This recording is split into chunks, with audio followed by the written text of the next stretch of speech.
And while they're doing that, I just want to mention one thing about Hope Center Ministries. We had an incredible turnout last Sunday for volunteer interest meetings, and we hosted them after both services. I had planned to go to the first one, and it was standing room only. And so I was like, slide out of here and go to the second one.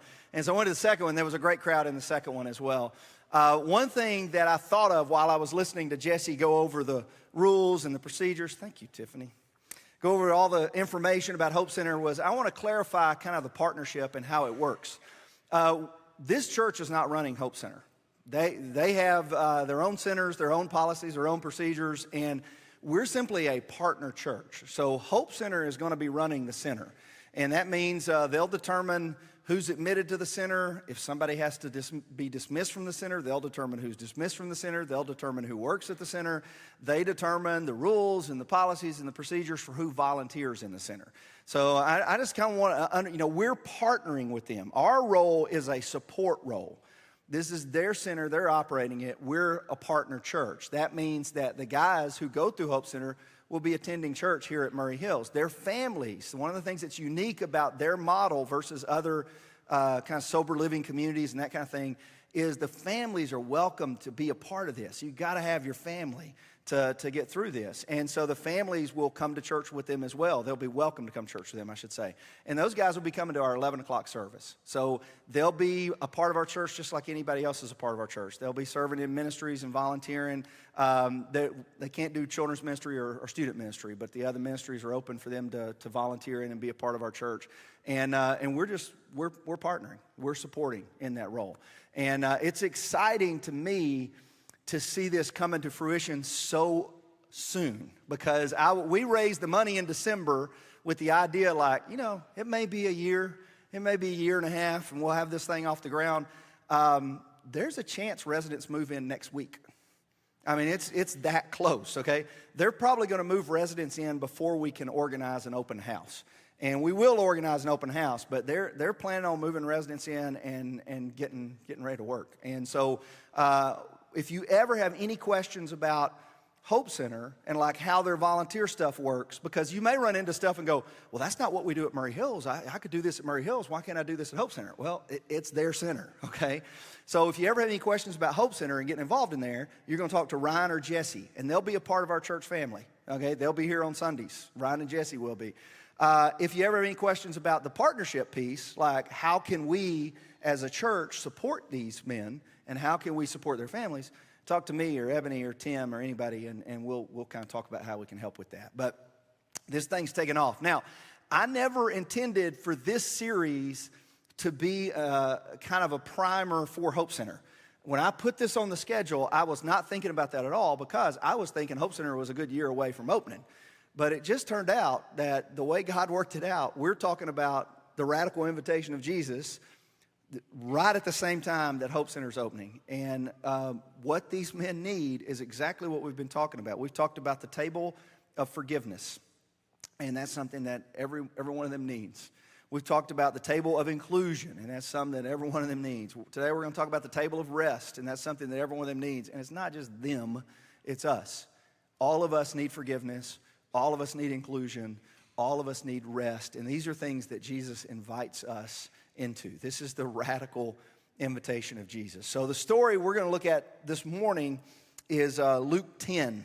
And you're probably familiar with this story if you've been in church or if you've been at this church. I feel like I've preached on this story a half a dozen times. But Luke chapter 10, down in verse 38, it's Jesus at the home of Mary and Martha.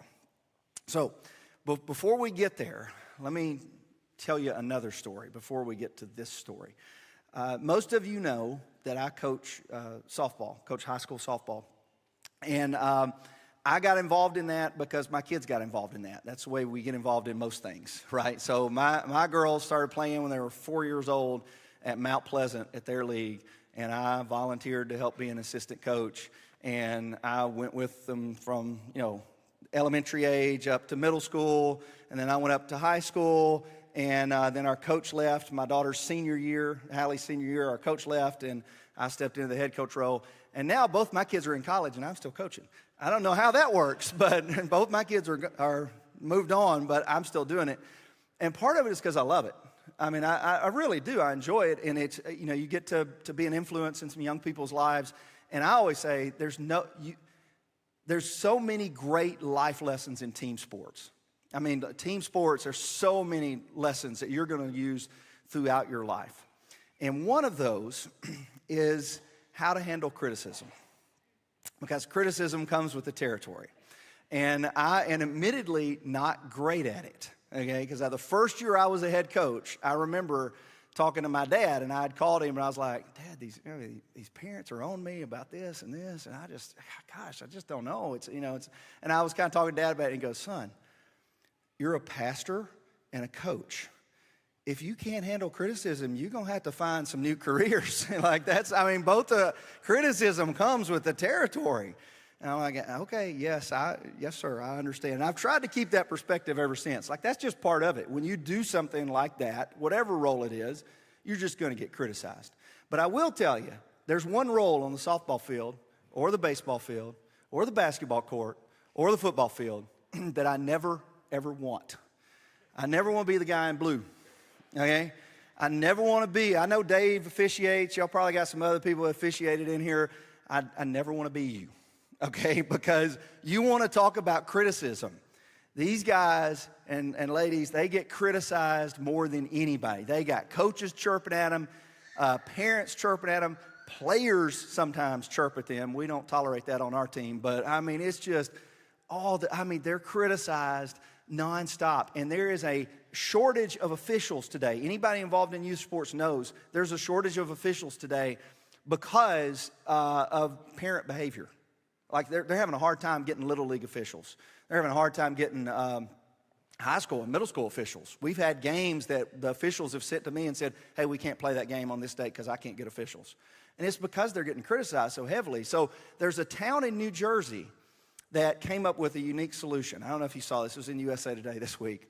A town in New Jersey, their Little League Association said, here's the new rule that they are implementing at their Little League Association. If you as a parent get mouthy with an official, or if you are confronting official, if you go over the line, you say things that are inappropriate, and you end up getting ejected from that ballpark, which happens, I've seen it happen, you end up getting ejected from the ballpark, you can come back as a spectator on only one condition. You have to agree to officiate 3 ball games.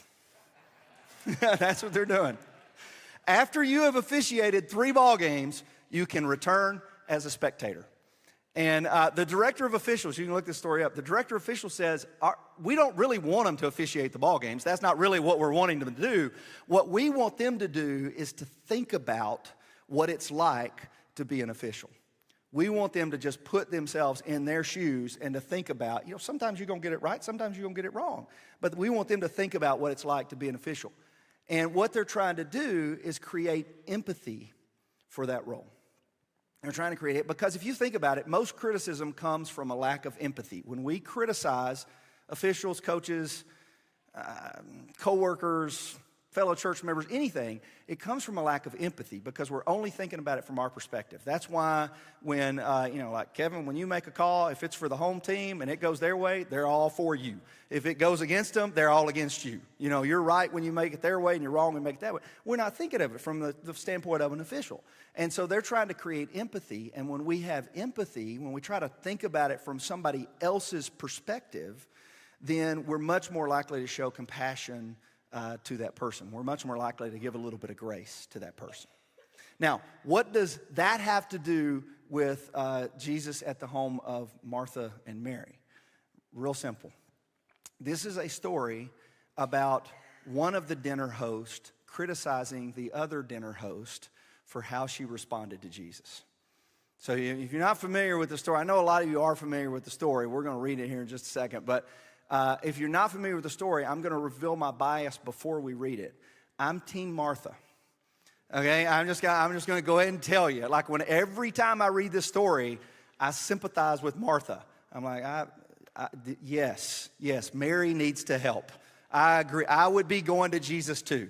I 100% identify with Martha in this story. That is my bias. That's my personality. I'm on her side. I feel sorry for her every time.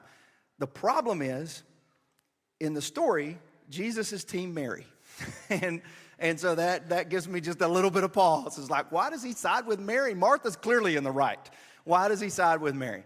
And I want to kind of look at this from the perspective of, why is Martha criticizing Mary? And where does that come from? And what can we learn from it? And what is Jesus inviting her to do differently? So here's what we know. We know that this takes place in their home. This is the third meal that Jesus is having at a house. Actually, this is before the meal takes place, because Martha's busy getting the meal ready and Mary's not doing anything. This takes place before the meal, and it's in the city of Bethany. Jesus is really close to Mary and Martha. That's what we know from the Gospel of Luke.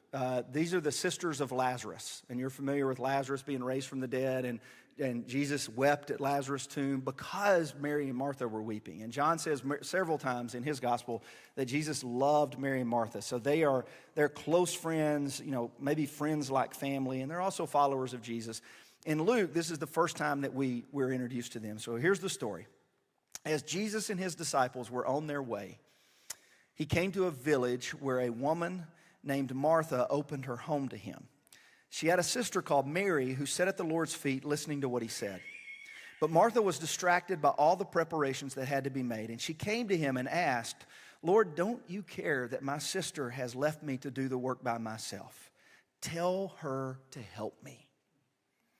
"Martha, Martha," the Lord answered, "you are worried and upset about many things, but few things are needed, or indeed only one. Mary has chosen what is better, and it will not be taken away from her." Now, Luke's the only one that puts this story in his gospel, and I think I got a little bit of an idea why. But the first question I ask when I read this is, what's going on here in this story other than the obvious? Like the obvious is there's a little bit of sibling rivalry. Like Mary has got under Martha's skin just a little bit. It's obvious that Martha asked Jesus to come to her defense. I think she expects Jesus in that last line right there. When she comes to Jesus, I think she expects Jesus to say, "You're right, Mary, get in there and help your sister." I think that's why she's coming to Jesus with this, because when we come to Jesus with our problems, we always expect him to agree with us. And then the other thing I think that's obvious is that she's put out with her sister. And you know the feeling, right? I mean, if you've got siblings, you know the feeling of being put out with a sibling. If you are married, you know the feeling of being put out with your spouse. If you've got kids, you know the feeling of being, like, say you've got some big party, it's graduation season. I'm not going to tell that story. There's a real story related to this. But let's say it's graduation season, and like you got this big party at your house, and you're busy getting everything together. Like you're working, getting all the details together, and you're just running yourself to a frazzle getting all the details together while your kid is sitting on their phone. And you're going to talk to Jesus about it. You're going to, like, Jesus, tell him to get up here and help me. What in the world is going on? Or your sister's sitting on her phone. I mean, we understand what that's like. What's not as obvious, that's why I'm Team Martha every time I read it. It's like, I know how she's feeling. I felt that exact same feeling. What's not as obvious is Mary's actions to a 21st century audience. So Mary's actions are, one, the obvious action is, well, Mary's not helping her get ready. We see that. But Luke says Mary is sitting at the feet of Jesus. And that's a tell that Mary is doing something that's out of the cultural norm for their day. So a rabbi would have disciples. And disciples are learners or followers of the rabbi. So they would follow the teaching of the rabbi. They would learn from the teaching of the rabbi. And the posture of discipleship is sitting at the feet of the teacher. So when Luke says that Mary is sitting at the feet of the teacher, what he's telling a first century audience is Mary is assuming the posture of discipleship. Well, what's the problem with that? Well, in the first century, women didn't assume the posture of discipleship. Women couldn't be a disciple of a rabbi. Women were not educated. Women were not respected in society as equal members of society. So women were not valued in the same way as men. And a man could be a disciple of a rabbi, but a woman couldn't. And so Luke's kind of going to lengths to tell us that Mary, and that's one of the things Luke does throughout his gospel. Luke is very values women, and Luke lifts up women and tells a lot of stories about women that were followers of Jesus, that were disciples of Jesus, and that were supporters of Jesus' ministry. And Luke is intending to do that on purpose. But the first century audience listening or reading this, and the second century audience reading this, would know that Mary's done two things wrong. One, she's not helping her sister, but two, she's assuming the posture of a discipleship, and that's not something that she can do. So they're expecting, as the story goes, they're expecting Jesus to say, Mary, you're wrong. Martha's right. And Jesus instead says, Mary, it's not going to be taken away from Mary. Mary has chosen the right thing. It's not going to be taken away from her. And he rebukes Martha. Now, look at the rebuke to Martha. It's right here. Martha, Martha, you were worried and upset about many things. What is it that she is worried and upset about? Well, the way I've always taught this text is she's worried and upset about the preparations. And that is, yes, that's true. She's distracted by all the preparations that have to take place. Jesus has come to her, and Jesus has a little bit of fame at this point. People know who this rabbi is and what he's been doing in and around Capernaum and Jerusalem in these areas. And so he's come to their house. And so Martha wants to be a great host. She wants to serve Jesus well. And so she's distracted by all the preparations. But more specifically, what is she worried about? It's not just the preparations. She's not just worried about the preparations. What is Martha worried about specifically? She's worried about her sister, right? She's worried about the actions of her sister, that Mary isn't helping. So Martha is worried and upset about what other people are doing or not doing. It's not that Martha's doing the wrong thing and Mary's doing the right thing. They're both doing the right thing. Martha's serving Jesus. Jesus doesn't say, stop serving me. That you're doing the wrong thing. Martha's doing the right thing. She is worried and upset about what other people are doing because she thinks that other people ought to be doing the same thing she's doing and ought to be serving Jesus in the same way she's serving Jesus.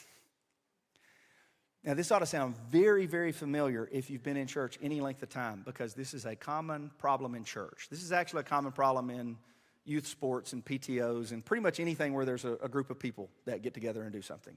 Here's what happens. The Hope Center meeting. Say you went to the Hope Center meeting last week, and you're sitting in there, and there's 25 people in the room, and you're kind of energized, like, this is great. There's 25 people in this room. This is great. And you're listening to it like, this is going to be awesome. I can't wait to start serving in this ministry. And then the longer you sit there, you start looking around and go, there was at least 200 people in that auditorium Sunday. Like, the meeting was right after. It's at least 200 people. Why are we having this meeting in such a small room? There's only 25 people in this thing. Where's everybody else at? Why is everybody else not in here wanting to serve in the same way I'm serving? Or you get more specific and say, where's John at? Why, when we mentioned that 2 months ago, he was all excited. You remember him talking about it in small group? In small group, John was all, oh yeah, I can't wait to do Hope Center. And then here's the day of the meeting. And where's he at? And then you find out John had a small group meeting and he's at a Bible study. What? He's at a Bible study? John's over there studying the Bible and we're talking about serving. You going to study the Bible or you going to serve? Come on. Why in the world is this? And it starts to spiral to where instead of being happy about the service that you're providing, you start worrying about what other people are doing or not doing. This happens in church events all the time because somebody plans a big church event. You got this big event and you're expecting 50 people to show up and 10 people show up. And instead of being happy about the 10 people that show up and doing the event for those 10 people and celebrating together with those 10 people, you start going, now where is everybody else? Why are they not here? Why did the minister not come? Goodness, we planned this thing. Why? You start getting worried and upset about what other people are doing. And like I said, that's not just a church thing, is it? That's like a PTO thing. It's like it's like a volunteering for the concession stand at Little League. Where is everybody else at? Why am I the only one who's doing anything? Instead of taking joy in serving, you rip the joy from serving because you're too worried about the people who aren't serving. And that's what's going on with Martha. And I think, Jesus' words to her, you just put your name in Martha, Martha. Jesus' words to her are the same to us. You're worried and upset about many things, but only one thing matters. And I think what he's telling Martha is quit worrying about your sister. Quit comparing her choices to your choices and quit criticizing her actions because they don't line up with your actions. In other words, at a deeper level, what he's inviting Martha to do is he's inviting her to have empathy. Same thing in that officiating rule in New Jersey. He's inviting Martha into empathy to say, try to understand things. Instead of criticizing your sister, try to understand things from her perspective. Try to sit in her shoes for a little bit. She's trying to learn from me. So try to see what's going on with her in her life. She may be at a point in her life where she needs this right now rather than this. So try to understand, give her the benefit of the doubt. Instead of immediately criticizing her because she's not in there doing what you're doing, give her the benefit of the doubt, show her a little grace and compassion and say, maybe this is what she needs from Jesus right now. And I can do this, and this is what I need. And so he's inviting Martha into empathy, and he's inviting her to rest. Now, here's the way that I've said this many times before, I love how every time you read Scripture, you see something a little bit different from a story. And I've taught this story many times, and I've always said that, I titled this message A Table of Rest, because I'm like, Jesus is inviting Martha to rest. And I was kind of looking at it from inviting her to rest from her work. But is that really what he's invited her to rest from? He's inviting her to rest from worrying about what other people are doing. I mean, that's what he's inviting. Martha, you can give this a rest. You don't have to worry about what other people are doing. He's inviting her to rest from the drama that comes with worrying about what other people are doing. And that's, like one of my team rules is no drama. I don't like drama. Drama between teammates, drama between parents, drama. Where does drama come from? It's when I'm worried about what someone else is doing or not doing. That's when drama enters the picture, 95% of the time. Very few people get dramatic about what they're doing. We're not really thinking about us. We're thinking about what somebody else is doing or not doing, and that's where the drama comes from. And I think what Jesus is doing right here in a modern context is saying, you can take a rest from the drama by worrying about yourself and not worrying about what everybody else is doing. Here's the way Darrell Bock put it. I know you don't probably sit around reading a bunch of commentaries on the Gospel of Luke. I don't either, except on Wednesdays. But I want to read you his paragraph right here. He said, part of Martha's problem is that she was worried too much about what others were doing. And in asking Jesus to enter into her complaint, she assumed that her evaluation of Mary's choice of priorities was right. But Jesus' refusal to endorse Martha shows that although she was doing valuable work, she should worry less about Mary's choices. We often spend too much time evaluating the walk of others and too little time being self-critical of our own actions for Jesus. Think about how much more effective the church would be if we gave half the energy to assessing our own walk that we often do to assessing the walk of others. A community suffocates when all its energy is spent on being an assessment agency for one another. What is really crucial for an effective community is for each member to take individual responsibility for his or her own walk and allow the community to minister in a positive and encouraging way with each other. And I say, amen, Darrell Bock. That's the guy that wrote that. Amen. That's what Jesus is teaching us here. The radical invitation of Jesus is an invitation to rest from worrying about other people. And when you rest from worrying about other people, it's amazing how much freer you'll be to serve Jesus and how much happier you'll be while serving Jesus. Let me pray for us. Father, I'm thankful for Luke. The more I study his gospel, the more thankful I am for his research and why he picked the stories that he picked to include in his gospel. And I'm thankful that you inspired that, and I'm just thankful for the lessons that he teaches us. We're thankful for Jesus and your son, and we're thankful that what he teaches us, and that the things he tells to Martha or Mary, or the things he tells to Simon, or the things he tells to Levi, or to the Pharisees, that those are things that we can learn from, and we can learn to apply those same teachings and principles to our lives to help us become better disciples of your son Jesus, and that we can learn from his ways and then follow them in our life. And pray all this in his name. Amen. Last thing we're going to do is pass the buckets. And so they'll be coming around. Put the Connect cards in there. I'll see how many slides I missed today. Not many. Put the Connect cards in there, and this is like the prayer request cards, all that kind of stuff. If you'll throw those in the bucket, it's also our offering. So if you got checks or cash, you can put that in there as well. You can still use the boxes if you want to. We're just experimenting. Y'all pass whenever y'all ready. We're just experimenting with the buckets for a little bit to see if we get more requests doing it this way than we did before. And so we're just trying this for a few months to see if we can get more cards, because the cards are really important to us, because it helps us know. The other thing we do off of the cards is not only pray for you, but sometimes we'll see a card and go, you know what? A minister needs to reach out and see if they want to talk. A minister needs to reach out and see if they need some coffee or something like that. Let's go have a conversation. And so that's what we use those prayer cards for as well. If you're giving online, all the information's on the screen right there. The text is the easiest way. Just text an amount to that number on the screen, and it'll send all the instructions to you. Or you can go to murrayhills.com/give. Last thing I'll mention is Impact. The sign-ups are underway for Impact. And if you're not familiar with this, if you got a student, this is our biggest student ministry event of the year. He has more students go to Impact than any other event of the year. And it's basically our summer camp. It takes place at Lipscomb University. There's a junior version, which is for 6th through 8th. And there's a senior version for 9th through 12. Sign-ups are taking place right now. And you just email Todd. Don't go to LU Impact, because we've already signed up as a group. So email Todd if you're going to sign your kid up. Email Todd. They'll be talking about. Jamie's talking about it in his class with 5th and 6th grade, and Todd's talking about it with 7th through 12th grade. So my son's already asking about it. So your kid's asking about it. Sign them up for this. It's really, really worth it, and you'll enjoy it.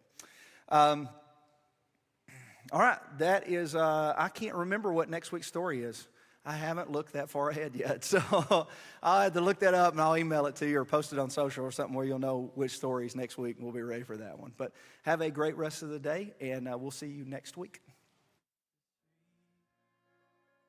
Feels like a blessing falling on